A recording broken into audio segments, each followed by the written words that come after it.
Olá, nós estamos aqui na Sala do Pastor. Hoje temos um convidado especial, querido, um amigo, irmão do coração, pastor Rafael Brandão. Já já ele vai se apresentar para nós, o nome da sua esposa, da sua filha, a igreja onde ele está pastoreando.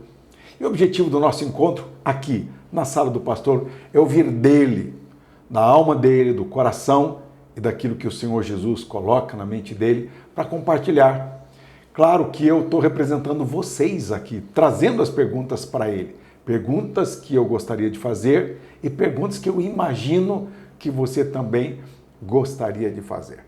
Então, pastor Rafael, antes da primeira pergunta, fale para nós quantos anos de casado e um pouco da sua vida. Em primeiro lugar, obrigado, pastor Fernando, pelo convite. Prazer. Privilégio estar aqui. Eu estou casado há quase 20 anos, fevereiro do ano que vem, dia 25, vou completar 20 anos de casado com a Estela.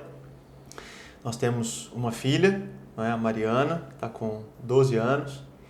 E nesse período, né, também, esse é o período em que também estou exercendo a minha ação ministerial. Sou atualmente pastor na Igreja do Nazareno Semeadores, que fica ali no Jardim Aurélia. Vou completar 2 anos à frente da igreja no próximo mês, mas estou no exercício do chamado que Deus confiou a mim há 20 anos também. Né? Agora em dezembro completo 21 anos de chamado ministerial e em conjunto com isso também tenho a oportunidade de servir ao Senhor através da psicologia clínica. Né? Sou psicólogo também e agora em dezembro completo 20 anos. Então está tudo aí mais ou menos casadinho, tudo mais ou menos no mesmo tempo. Perfeito, que bom que está poder tudo tão casado, combinado desta maneira. Graças a Deus. Pastor, nós o convidamos neste mês, né, em referência a setembro, porque setembro se fala muito da depressão, essa sombra, esse fantasma, né, que assola boa parte da população do Brasil, para alguns na virada do dia para a noite, enfim, em outros momentos do dia. Por isso, pastor, eu quero fazer para o pastor algumas perguntas em relação à alma, nossa alma, mente, coração, emoções, né? Eu queria abrir com a primeira pergunta, que é a seguinte: qual é a contribuição que a fé na salvação de Jesus traz para a alma humana? A pessoa que se converte a Jesus, que aceita Jesus como seu único e suficiente Salvador, essa fé em Jesus, essa comunhão em Jesus, que contribuição que isso traz para a alma? Pastor, 3 aspectos, no meu modo de observar, são questões que mexem muito com o ser humano. Né? A que aspectos me refiro? Há uma consciência de identidade, a busca por um propósito e também ao desejo de ter as suas necessidades supridas e satisfeitas. Necessidades de qualquer ordem, mas mais especificamente estou me referindo à questão financeira, porque isso mexe muito com a vida do ser humano. Portanto, eu entendo que quando nós conhecemos a Cristo, quando nós nos rendemos a Jesus Cristo, nós temos a oportunidade de efetivamente entendermos qual é a nossa identidade. Uma vez que temos a experiência com Jesus, a Bíblia diz, e nós cremos dessa forma, nós passamos a ser então agora filhos de Deus. Então essa questão da identidade ela está resolvida, porque se eu sei que eu sou filho de Deus, então eu começo a entender com mais propriedade à medida que eu vou avançando na minha comunhão com Jesus, eu vou entendendo isso melhor, vou entendendo com mais propriedade o que Deus espera de mim, a partir de quem eu sou. Então, se eu sou filho de Deus, Deus tem algumas expectativas, e a expectativa do Senhor é que nós sejamos tal qual Ele é, que nós sejamos santos.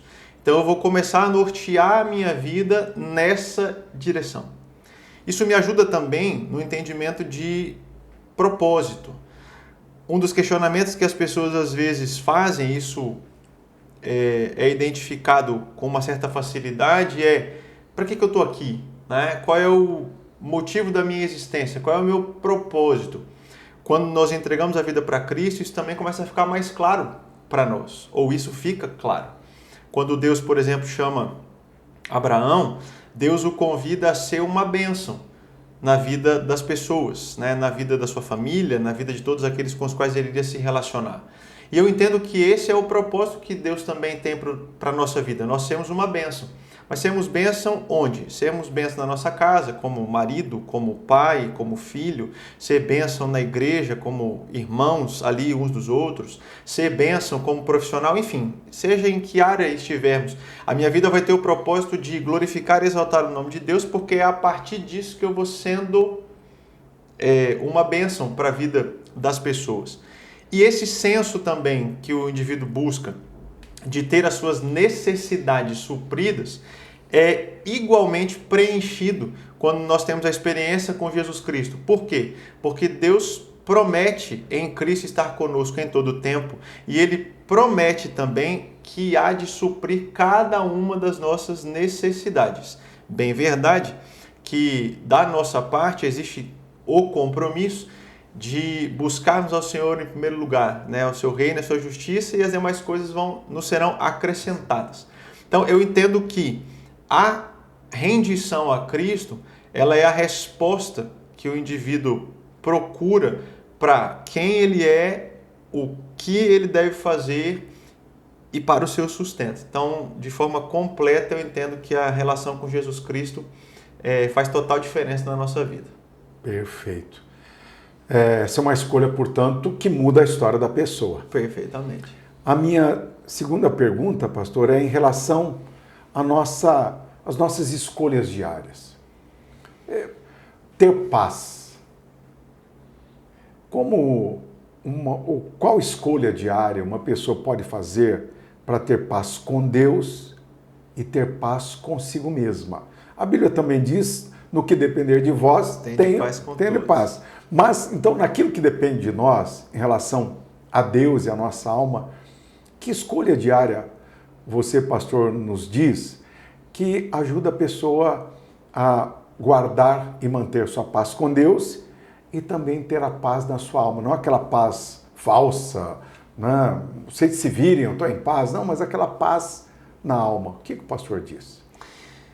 Pastor, bom, vamos pensar o seguinte, né? Paz não é ausência de desafio, não é ausência de conflito. Importante, né? Então é importante já deixar isso estabelecido, né? A Bíblia nos convida e nos diz que o Deus a quem nós servimos, ele é um Deus capaz de gerar em nós uma paz que excede todo entendimento. Então essa paz que excede todo entendimento é aquela paz que se mantém dentro de nós por ação do Espírito Santo de Deus, independente das circunstâncias do lado de fora estarem sendo favoráveis ou não. Por que eu estou dizendo isso?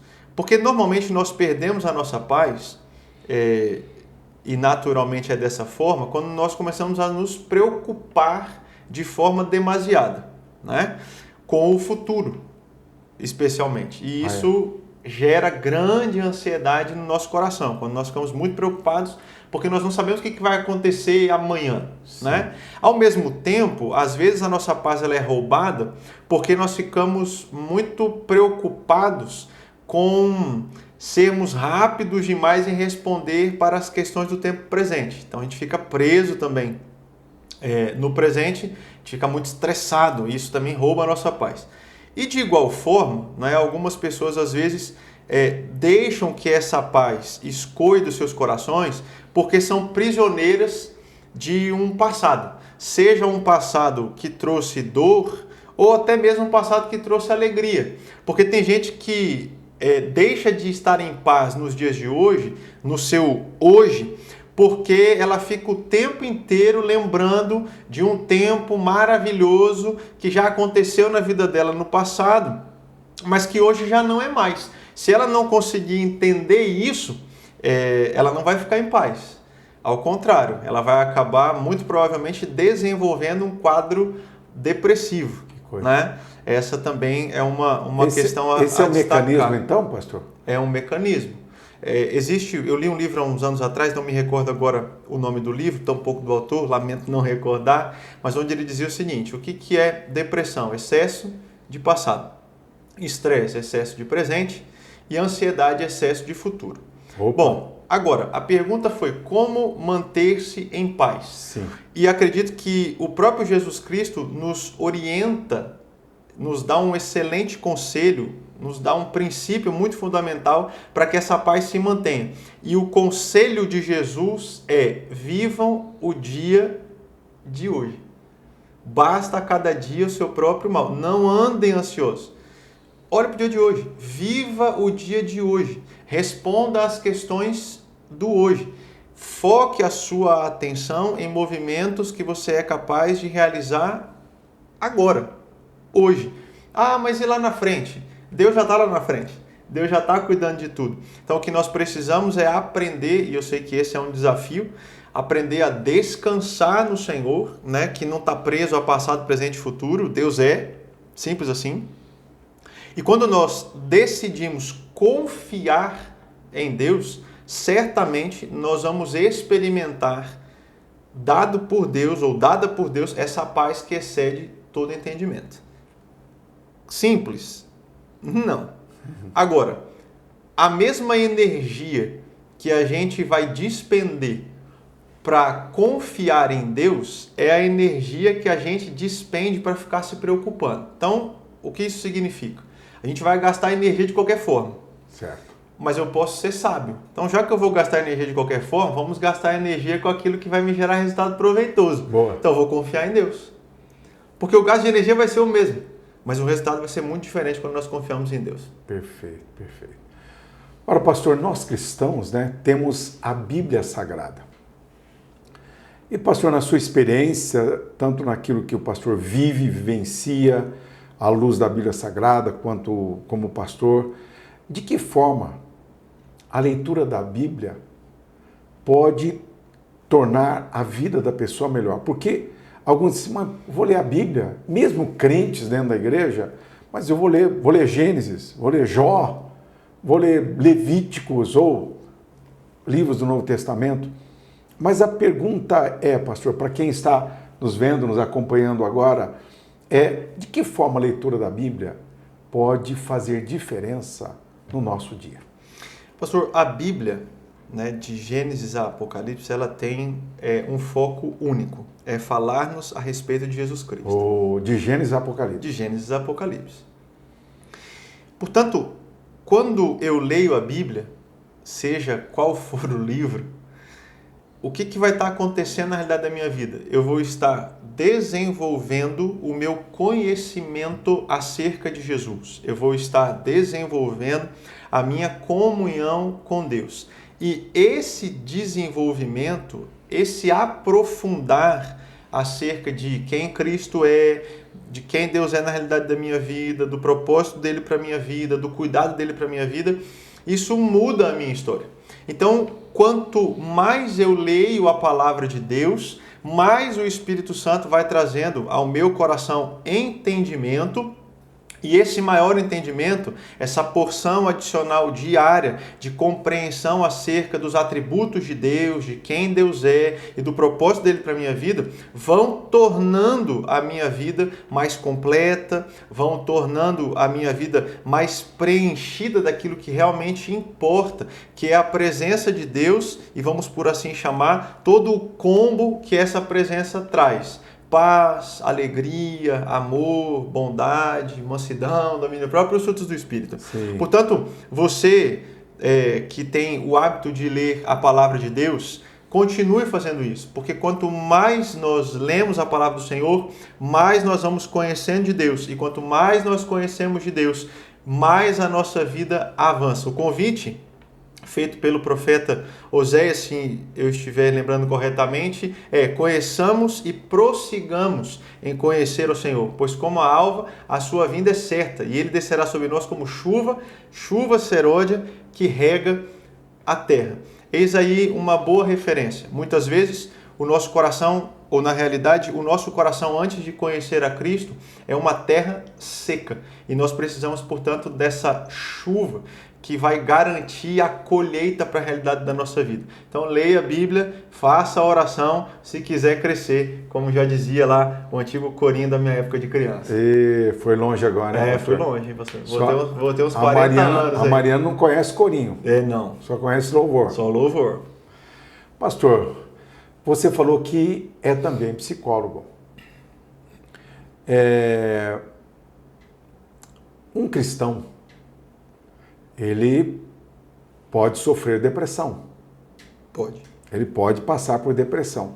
A minha pergunta é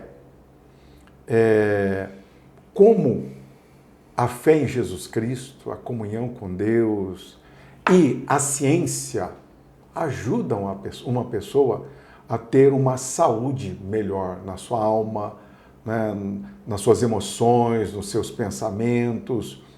Como fé em Jesus Cristo e ciência ajudam melhor para termos uma vida melhor?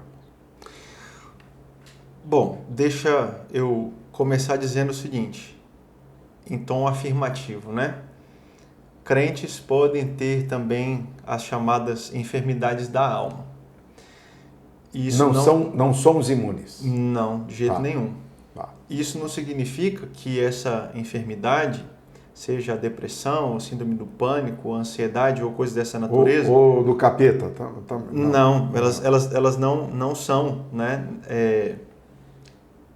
exclusivas de quem não conhece a Jesus. Tá. Né? O diabo ele vai colocar as patas sujas dele naturalmente para tornar a situação ainda mais desafiadora. Por que isso acontece? Primeiramente porque somos humanos. E a nossa humanidade, ela vai se revelar em algum momento. Naturalmente, quanto mais nós nos aprofundarmos em Deus, quanto mais nós mergulharmos no Senhor, menores serão as possibilidades de que isso aconteça. O que eu quero dizer com isso, pastor, é o seguinte: eu posso ser lavado e remido no sangue de Jesus Cristo, mas passar por alguns eventos desafiadores e não estar preparado emocionalmente para responder a eles. É bem verdade que eu vou buscar em Deus também esse respaldo. Contudo, o que acontece é que muitas vezes nós só aprendemos isso depois que nós passamos por uma experiência desafiadora. A maioria de nós não possui na vida, não apenas nessa área, mas creio que posso generalizar, o hábito de só buscar quando nós estamos em crise. Nós pouco agimos de forma preventiva. Normalmente a gente busca remediar. Então, uma maneira de entendimento seria a seguinte: as questões da alma, elas ocorrem também conosco porque somos humanos. Elas precisam ocorrer? Não, elas não precisam ocorrer. Mas para que elas não aconteçam, nós precisamos buscar preventivamente essa segurança em Deus e, com a sabedoria que Deus nos dá, também buscar ferramentas, também buscar aí instrumentos que vão favorecer a nossa saúde de maneira completa. Cremos, né, e a Bíblia nos sinaliza isso, que somos um ser em 3 partes, não é? Certo. Corpo, alma e espírito. Só que essas 3 partes, elas não são partes estanques, elas estão conectadas. Interligadas. Portanto, quando eu faço um investimento no cuidado da minha saúde física, a minha saúde espiritual e a minha saúde emocional receberão também benefícios disso.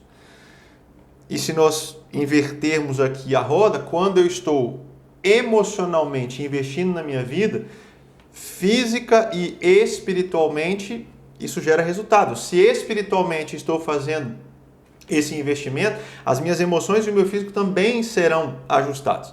Portanto, quando em algum momento nós estamos passando por situações, por exemplo, de enfermidades da alma, além de nós buscarmos agora de maneira remediativa ajustar isso, também é importante nós olharmos para essas outras frentes.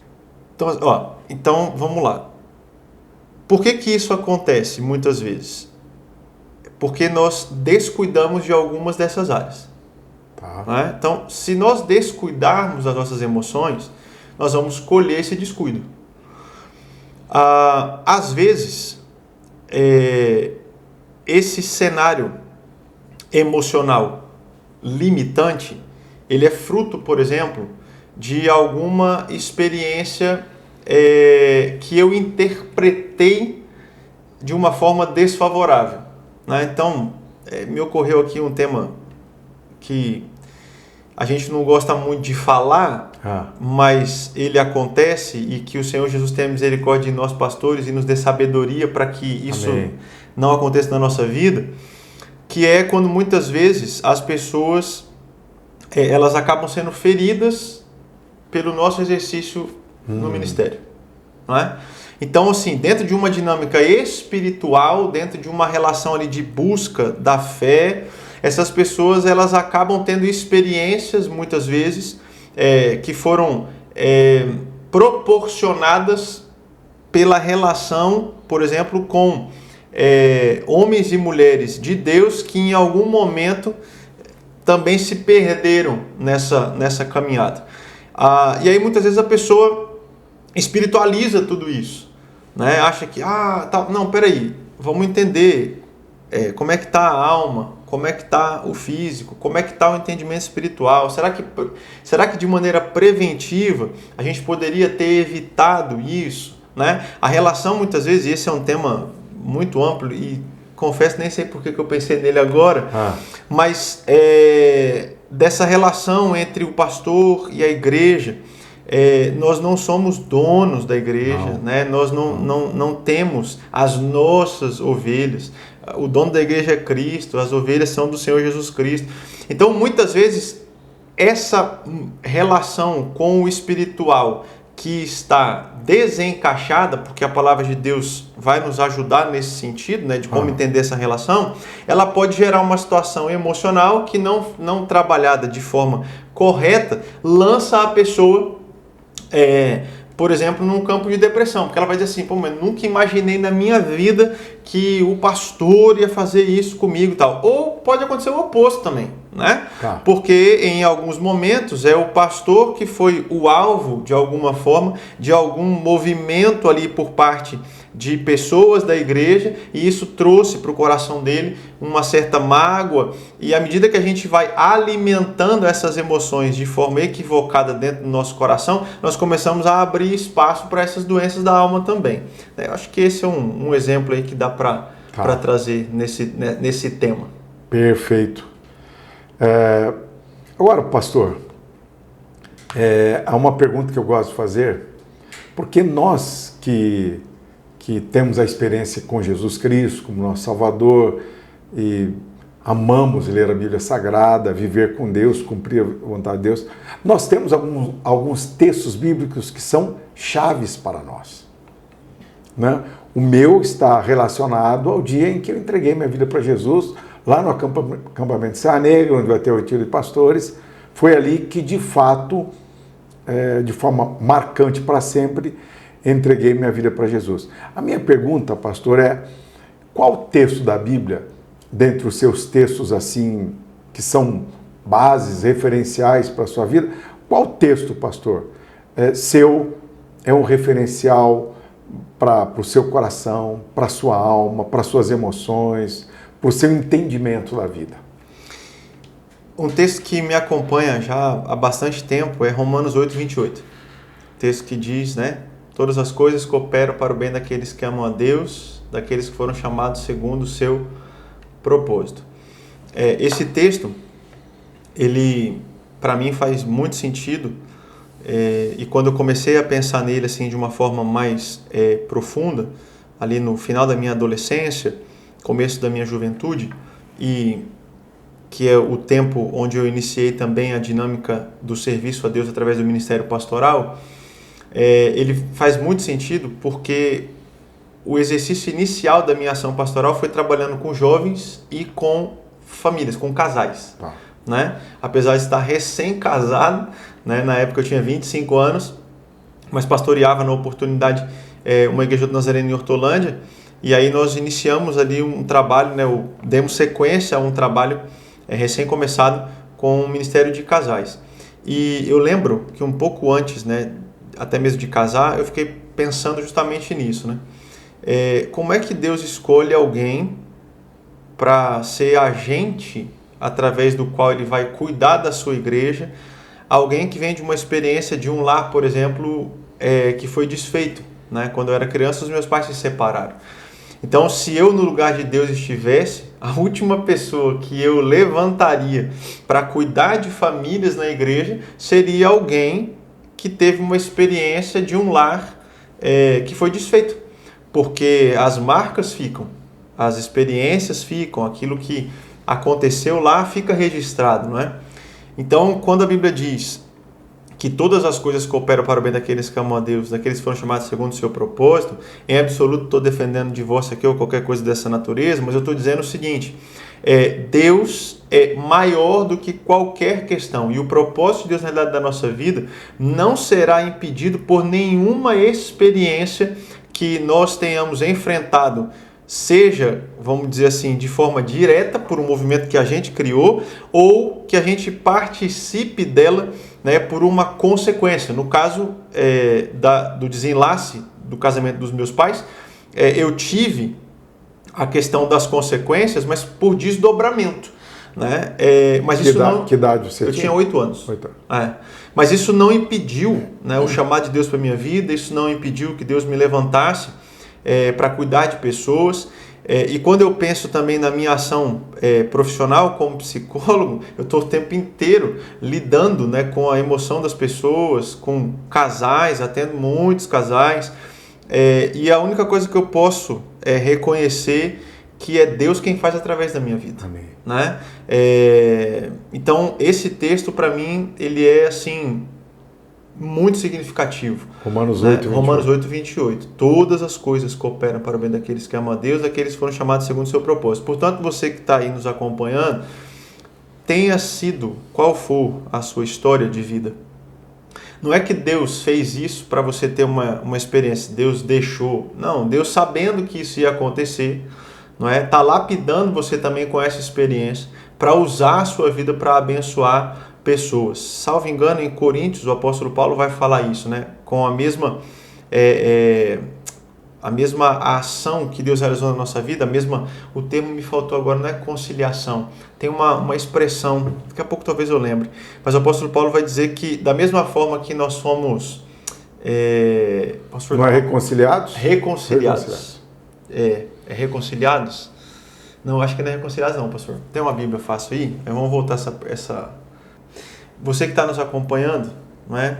Independente da história que você teve, lembre-se, todas as coisas na realidade da nossa vida cooperam para o bem daqueles que amam a Deus, que foram chamados segundo o seu propósito. E há um outro versículo que eu entendo que completa também essa ideia que eu estou compartilhando com você, que é o de 2 Coríntios 1, verso 4.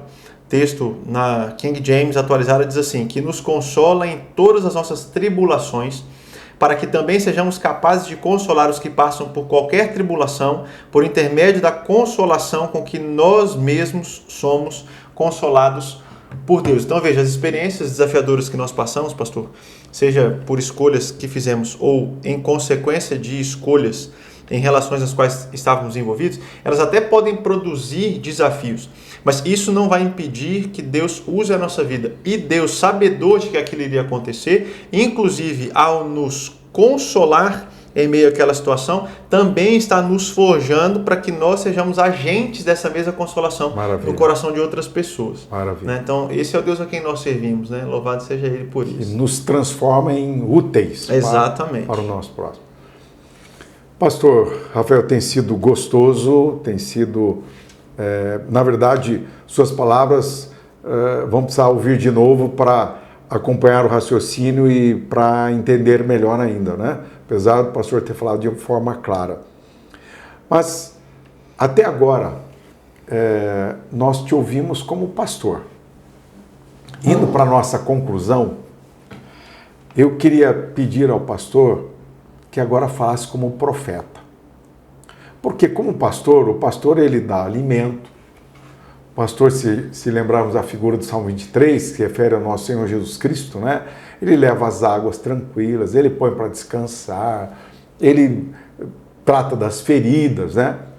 Por outro lado, o profeta, ele olha para a ovelha, quando essa ovelha está diante de uma encruzilhada da vida, tem 2 placas, não é? Vai por esse caminho, ou às vezes tem mais, não é? E o profeta é aquele que diz, ó, esse caminho aqui, o fim dele é o pior para a sua vida. Esse caminho aqui, será uma tragédia, né? Então, eu queria perguntar, pastor, que o pastor desse nesse momento uma palavra de profeta para nós, né? No seguinte sentido, né? Nós estamos falando aqui, eu comecei perguntando da saúde, da alma, da fé em Jesus, da comunhão com Deus e como isso reflete. O pastor vem trabalhando isso e respondendo para nós. Mas a minha pergunta agora é para o profeta. Compartilhe conosco, ou mencione para nós, pelo menos 2 das piores escolhas que uma pessoa pode fazer contra a sua alma, suas emoções, sua mente, seus pensamentos, sua vida. Mencione para nós 2 escolhas, que se ela for feita, o resultado será péssimo para a vida em família, para a sua saúde, enfim, para tudo que ela for fazer. Bom, a primeira, pastor, é abandonar os seus princípios. Né? Abandonar os valores que ela recebeu da família, e aí estamos falando de valores que estejam em sintonia com a palavra de Deus. Sim. Porque independente da família da qual você veio, eu vim, ou quem está nos ouvindo veio, existem algumas situações que elas foram impressas por Deus dentro de nós, né? Aquela lei natural. Né? Então, assim, independente de conhecermos ou não a Jesus Cristo, a gente sabe que matar é errado, a gente sabe que roubar é errado, a gente sabe que adulterar é errado e coisas dessa natureza. Então, abrir mão de princípios. E aí, especialmente, uma vez que a pessoa já nasceu em Cristo, se ela abdica dos princípios e dos preceitos da palavra, com certeza ela vai ter uma colheita desastrosa, né? Em Provérbios, e eu comecei semana passada, né, uma ação com a minha filha de juntos nós decorarmos versículos da palavra de Deus. Tem sido precioso para nós.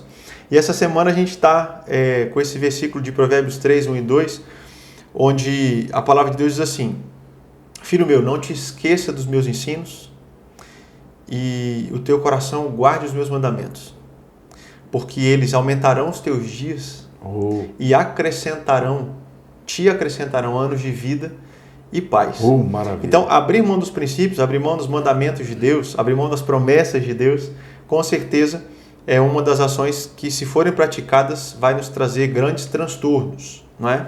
Porque se nós plantamos uma semente que é ruim, o resultado será ruim também.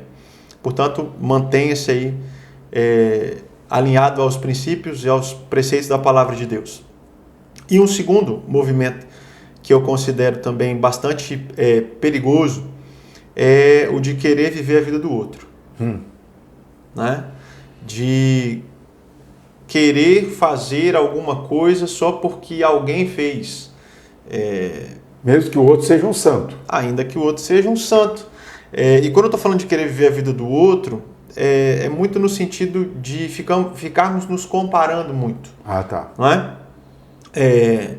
Esse é um hábito desastroso, né? Um hábito assim, nocivo. E ao mesmo tempo, também é igualmente desafiador não fazer isso, porque em certa medida nós temos essa predisposição de ficar comparando, né? Talvez se a gente fizer um exercício rapidinho aqui, só do dia de hoje, nós seremos levados a recordar que hoje a gente fez algum tipo de comparação, né? Seja dentro do contexto da nossa casa, né? Com o cônjuge, com o filho. Pastor, eu vou dizer assim, não é inevitável se a gente começar a trabalhar nossa mente para fazer isso. Mas se a gente não tem esse entendimento e não começa a trabalhar a mente para isso, vou repetir a expressão, inevitavelmente a gente vai fazer comparações. A gente vai comparar o casamento que tem, a gente vai comparar o salário que ganha, a gente vai comparar o carro que tem, a casa onde vive, a igreja onde está servindo, a gente vai comparar o país que mora, a gente vai fazer uma série de comparações. E elas são nocivas, né? Porque nessa balança aí de comparação, só existem duas possibilidades. Ou eu saio dessa comparação achando que eu sou melhor, e isso pode levar o meu coração ao orgulho e à altivez, e a Bíblia diz que o orgulho precede a queda. E se eu saio dessa ação de comparar por baixo, vamos por assim dizer, acabei de detonar a minha vida, né? Eu vou achar que a minha vida não vale nada, que só a vida do outro aqui é interessante. Então, comparar-se com o outro é muito desafiador. Agora, eu entendo que esse exercício de comparar, ele está dentro da gente. E como que resolve isso? Boa. Olha, quero ouvir essa resposta. E como que resolve isso? Há muitos anos atrás, acho que há uns 20 anos atrás talvez, eu tinha um hábito muito nocivo de me comparar, né? E normalmente eu me comparava e me colocava na situação de estar rebaixado. E isso me fez muito mal. E um dia eu falei, Deus, eu não aguento mais isso daí, porque eu quero viver a minha vida. Agora, todo mundo fica esfregando na minha cara o sucesso, isso não tá bom. E aí Deus falou assim para mim, é porque você está utilizando o modelo errado para fazer comparação. O modelo errado. E aí eu comecei então a pensar, mas puxa vida, qual vai ser o modelo certo então para fazer a comparação? Sim. Talvez nós que conhecemos a Jesus, né, num rompante assim muito rápido, vamos dizer, não, o modelo correto é Cristo. O nosso modelo, o alvo é Cristo. Mas se a gente for para esse viés de comparação, a gente também vai sofrer demais. A gente fala, não tem como alcançar, claro. É Jesus, né? Para modelar, para ser a referência, com toda certeza, né? É Jesus Cristo. Agora, para trabalhar essa questão da comparação, o que Deus colocou no meu coração, e aí muitos anos depois é que eu fui ler isso em um livro, depois eu fiz um treinamento e na oportunidade o treinador também colocou a mesma coisa. Qual é o referencial de comparação? É você mesmo, né? Só que dentro da linha do tempo, é o seu hoje em relação ao seu ontem.